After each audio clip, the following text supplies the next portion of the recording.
On May 19th, 2005, the Star Wars saga comes to its conclusion. It's Georgie Pie's last chance to annoy us with kid-friendly marketing tie-ins, which brings us to LEGO Star Wars. I'm gonna go out on a limb and say that beyond Ewoks, beyond Jar Jar, this is the most blatantly pandering marketing tie-in of all time. And you know what? It's gonna rock. LEGO Star Wars runs you through a shortened version of the prequel trilogy, in classic hack-and-slash LEGO style, if there is such a thing.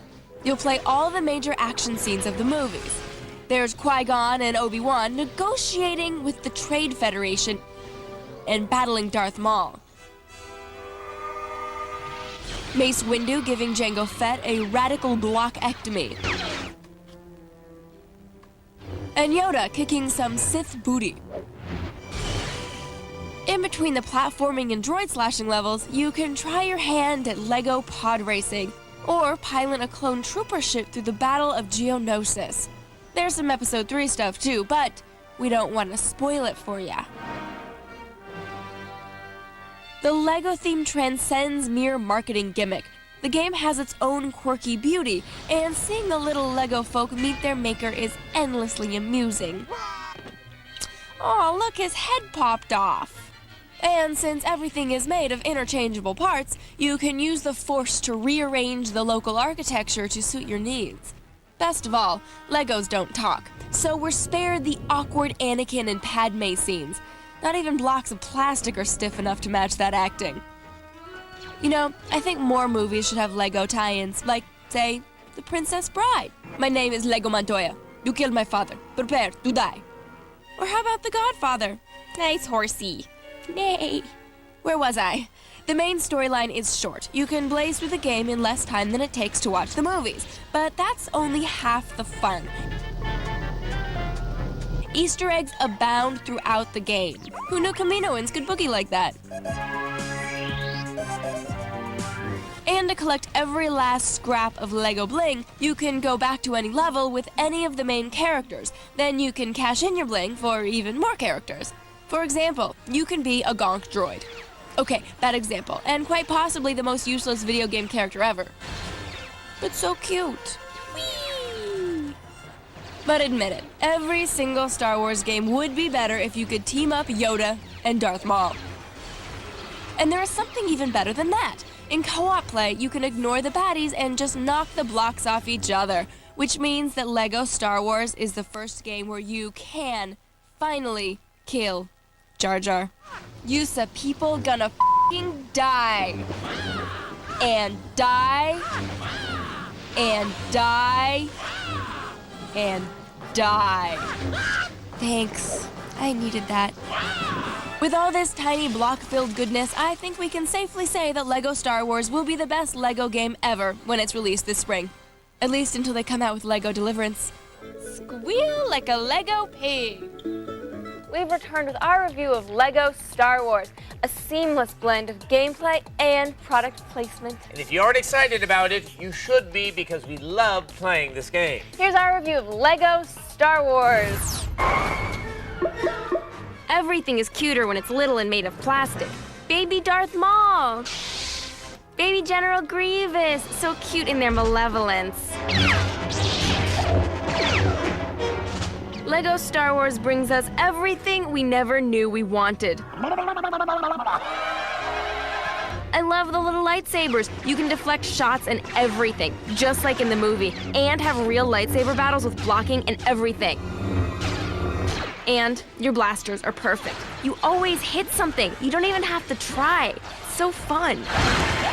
And there's always more stuff to blow up for coins. Yes, I know you're shooting at me, but I need to collect all these little pieces. They make such a satisfying cha-ching sound.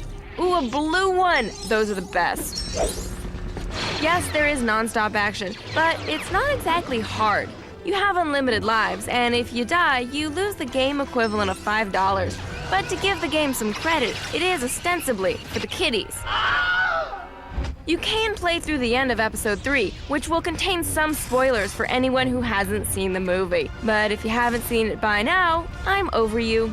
So I'm going to spoil it for you. They're fighting in a ship.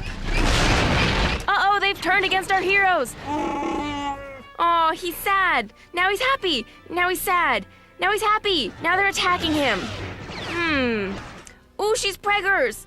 Oh, lava. It's slightly reminiscent of the end of Lotor, but I suppose lava has been entrenched in our psyche as the all-cleansing fire. Oh no, he's in the lava. Twins!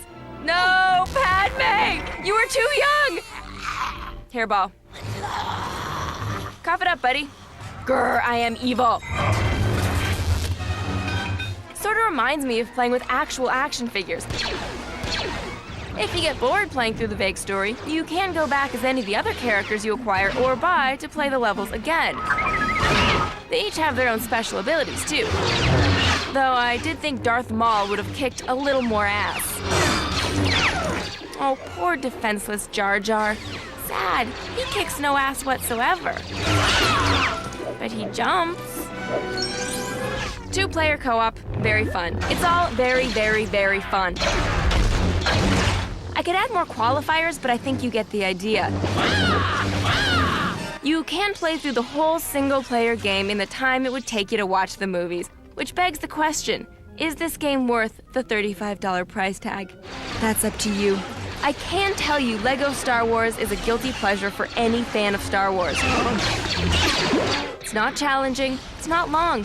It's sort of like The Reanimator or Romy and Michelle. It's a short, shallow romp through pop cultural bliss. And that's enough for me. A 4 out of 5.